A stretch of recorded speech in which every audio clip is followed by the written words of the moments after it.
Hey, what's going on, everybody? Hopefully you guys are having an awesome day. Figured that I would just show you guys the ball pythons that I have in my collection and in the constrictor chamber.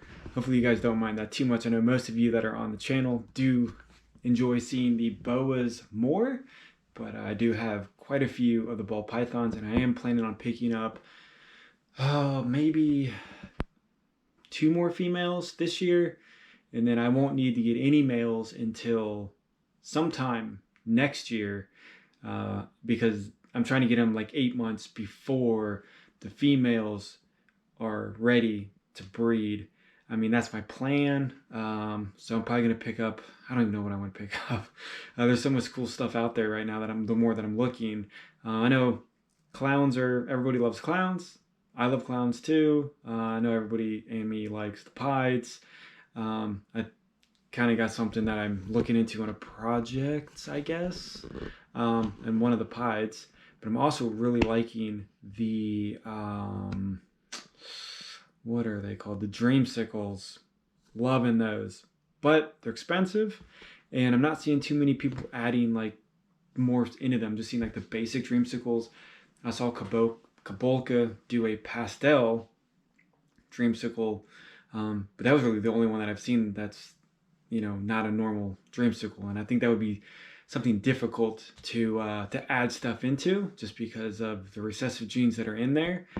But I would definitely go full into the project, or whatever it's called, and just buying 2 fully visual Dreamsicles, other than buying a bunch of hets and just not hitting the odds back to back to back and just getting whatever you're gonna have. I mean, I'd rather just have 2 Dreamsicles, make a bunch of Dreamsicles, keep them, sell them, but possibly just keep them because they're so awesome looking, totally random, and I just really am liking those. But I think that's, price wise, I think that's too much for me within the next 6 months. But we'll see. We'll see what overtime looks like at work, and maybe pick up some shifts, and I don't know. We'll see what happens. We'll see how the credit card is holding out on that. But we'll take a look at these 2 right here. And hey, while we're just here, Peaches is out, so it's nice to see her hanging out. And it looks like she's already gone to the bathroom in the water. She's hanging out in there for a little bit earlier, and I do believe that the Burmese like water, just because they're in the Vietnam and the where are they from? The Burma area? I don't know. Somewhere over there by Vietnam. But then obviously they overrun Florida, which is super swampy, super wet, and so if she likes to hang out in there, I'm perfectly okay with that. So we'll look at these 2, and then I'll just take down the ones from that on here, so individually.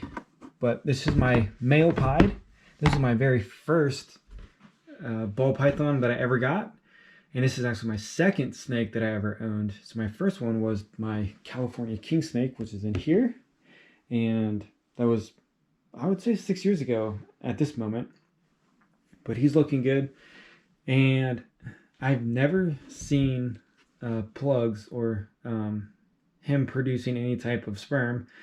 I don't know if they make sperm plugs. I've heard back and forth that they don't do that, or I don't know. I don't know what ball pythons. Obviously, I'm new to this, and I clearly have no idea what I'm doing. But I was told it was male. I've never checked it for myself, but I'm just going with it's a male. So super nice. He only eats live. So ever since he was born, I've tried everything other than starving him to death to get him to switch over, and it just has not happened. So here's my pastel going into shed, and she is actually pretty big. So she was just drinking some water, and she's at, I think, 1,100 grams right now. So no problems with her, and she's always been a really good eater for me as well. Yeah, she's definitely in shed.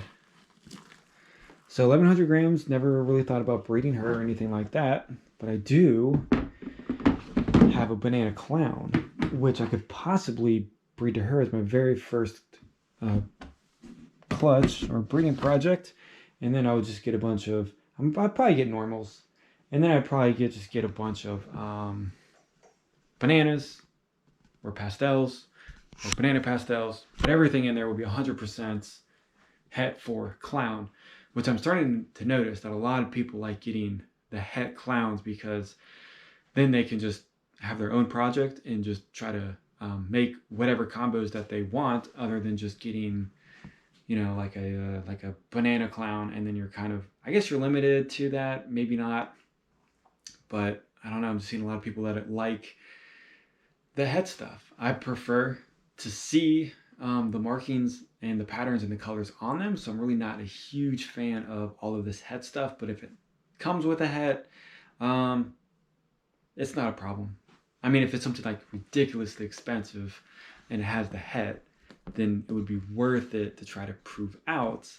But I personally, for the collection and for not being a breeder or a serious breeder or anything like that, I want to open up my drawers or the tubs or whatever, and then see what I like to see. Like, you know, I know a lot of people do keep the normal het clowns, like this, just for an example. Like, normals don't do anything for me. I don't like looking at normals.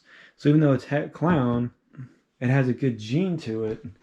I just don't want to open up my bins and feed normals. I mean, there's nothing wrong with them. It's just me personally. I would rather just have a clown, spend the money to have a clown. That way, you know, it makes me happy to look at it. And I'm excited to see it. I'm excited to feed it and watch it grow and all that stuff. But that's just me, and that's just how I see stuff. Because I mean, I just have most of my stuff that I do own. I mean, I do have the boas and stuff that some of them did have het albino in them, but I don't have. But I mean, I just, you know, if I was gonna get, you know, a serious gene, I want to be able to see it and stuff like that. But that's just me, if that makes sense. So we're gonna pull some of these out and we're gonna check them out. So, all right, so we're just gonna look at these 4, put them back, and then we'll just jump to the last 5. So these are all my, all these babies are 2020s. I forgot to mention that these are 2015 and 2015 as well. So these ones are much older. I obviously have these as pets, so I've fed them pretty lenient. And so, you know what I'm saying, I haven't pounded them with food because I never had the, never really thought about breeding them. So fed them slow, kept them as pets and stuff like that, no big deal. And then this girl right here is my regular pied. She's looking super nice, really, really nice. Got a couple of random spots on her that kind of showed up as she was growing. Could still happen more and more, but we'll see that. So now that I have the lids off, I want to go out and be crazy. So I really like the pieds. It's always nice to have just, you know, the normal pieds, the females, because you can add any type of a male pied to that and get whatever you really want. And this is the pastel clown, and she is getting big fast. So I think I'll do another video of weighing them every couple of, I think maybe once a month, just to see how they're going. I have no idea what the weight on these are supposed to be. So many people feed them differently than other people. All of these girls were have been on rats ever since they came out of the egg. They're on rats. They're on rats now. A lot of people, you know, keep them as pets. They feed them mice for the first year, 2 years. Sometimes they get stuck on mice and they don't come off of eating mice. So it's totally, you know, it's difficult to judge what they're supposed to be at on weight. So this is my, this is the butter, or I guess the lesser clown. I guess they're the exact same thing, butter and lesser. So there's a nice little heart right there. So she has really awesome patterns and colorations on her. Exciting to have her in the collection. And some people are saying this looks like pancake with, I guess, butter and syrup running down, which is cool. I really do like the clowns a lot, how the patterns kind of like drape or drip down on the body. So one thing about her is she is not known to spill her water. All of the rest of them spill the water. So I'm probably gonna get this in the comments. How come some are on paper towels and some are on the Repti chip, and it's just totally random. It's just easier to clean up because I go through paper towels a lot because they spill the water. Most racks, the professional ones, they'll have the sides of the tub that they're in, and then they'll have the water dish just enough so they can drink it, but not enough, not low enough, so when they put their body weight on it, when it tilts, it hits the top of the rack. So it doesn't spill over when they're in the rack system. So in mine, it's not as good. And they get in here, you know, they hang out. Obviously, they do need more room. I'm just waiting for an ARS rack to come in, and that should solve all my problems, I hope. But if anybody's looking for ARS racks, they just push the price up on them per unit. Not sure what's going on with that, but I've been looking at the prices here and there for other racks just to see what I would need in the future, and they definitely move the pricing up on that. So this is, bring her up here. We'll bring her up here. So again, we can see that she did spill her water and it's soaking wet, which is not really a bad thing. But another reason why I don't use the Repti chip in the Pieds, the albinos too much, and then even with her, because it stains them like really bad. Like you can see all of the staining and stuff on her sides. Like she was super bright, super clean, and then now she just looks super dirty. And the Pieds looked like that too. But this is the Orange Ghost Super Enchi, and I mean, she went in blue last week, so she should be shedding out again. But I mean, it just doesn't look good when you have, you know, it just looks, to me, that just looks ugly. I mean, she's super bright, has awesome colors, nice markings, and then she's just super, super dirty. And then the Pieds looked like that too. Like the white on them turns really brown and dark, and it just, you know, you get the Pieds because of the color, and then you get the orange looking stuff just for the color, and then it totally ruins it. So that's why I keep them on paper towels. It is costing me kind of a good bit of money because I'm changing out paper towels probably 3 times a week. But once that ARS rack comes in, I got the tubs with the built-in water dish, so this will eliminate that. It'll eliminate cleaning time because when they dump this over, I mean, there's a good amount of water in here, and then there's some water that's standing in their thing like that deep, which it's not going to kill them. It's not going to be too bad for them, but I'd rather just have them not be in standing water. So we'll get the rest of them out. All right, so we got the last 5 outs, and so this is the female. Just a regular albino, not het for anything, nothing too crazy. She just looks really, really nice. I love the look of the ball python albinos much more than I do the albino boas, just because the patterns look better on them, and it seems like they hold their colors just a lot better. And then we've got the female black pastel pied, which she's a really, really good eater. And every time she sheds out, she gets more and more of these black spots, which is really exciting. And so I'm not sure how many she's going to end up with. Hopefully when she sheds again, we'll see more of that, which will be really cool. So a lot of them don't have water dishes just because I need to fill them up or clean them out. And we'll go through and look at him, the only male that I have. So that possibly he could pair with the pastel that I have. And he's looking really awesome. He's getting tons of these freckling speckles as well, which is really cool. I know they can get a lot of them. Some don't get that many. And then I know that there's some morphs that you can add to the bananas that eliminate that 100%. So if people don't if they like the bananas but don't like all the black spots on them, there's ways around it. I don't know what morphs take that away, but they are out there. But who's in here? Oh yeah, the male albino. So he's kind of on the thinner side, not really sure why. He eats with the other ones without any issues, and he's really stuck on the live.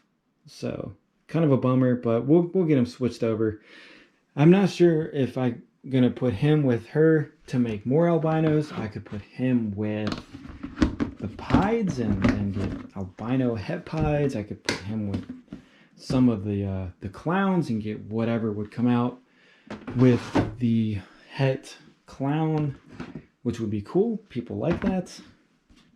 I really do want albino Pieds. I don't want to pay the money, so I think that'll be my first little thing that I go into, just making the albino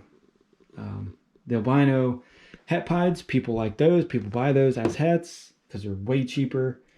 And then it would be cool just to rebreed back with the Pieds and then just make my own albino Pieds without paying $700 to $900 for one, when I can make like as many as I want. But obviously that's years to make. So this is the Super Mojave, or the Blue-Eyed Lucy, and that family. She's getting big too. A lot of cool colors are coming out on her. So really exciting to see what she's going to look like. And we got a little bit of some scale issues with her. Hopefully that goes away on her next shed. But I really think it's because, you know, they dump their water, they sit in their water, and then they get issues with her. She's the only one that I'm seeing has that issue. But, you know, we want to eliminate that as quickly as possible. And then, so that rack system is definitely going to be, it's going to solve that problem and a lot of other problems. Money saving, even though they are expensive, they'll save me money in the long run. Per tub, they're not bad, but going through a roll of paper towels every week, or every 2 weeks, or bedding and stuff like that, it adds up. But hopefully you guys like that. No boas in this one, just all the ball pythons, and hopefully you know, I was making sense with some of that stuff. I'm still learning all of the morphs, still learning the breeding stuff. I have nothing to breed yet, so it's kind of a you know, long process, because I start out with all my stuff as babies, just because I know the health, I know their feeding schedules, I know, you know, how they're kept. I know a lot of people go in and buying full collections of full adults from here and there, and then they just start breeding in 8 months.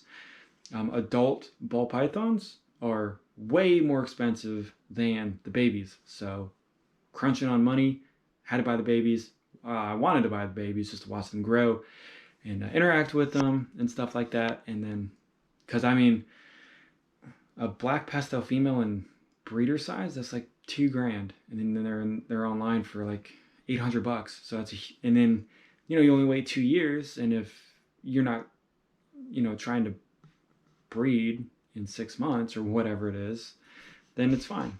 But that's how I see it, and that's what I'm doing. But if you guys have any questions about anything, let me know. And hopefully you guys have a nice day, and I'll see you guys on the next video.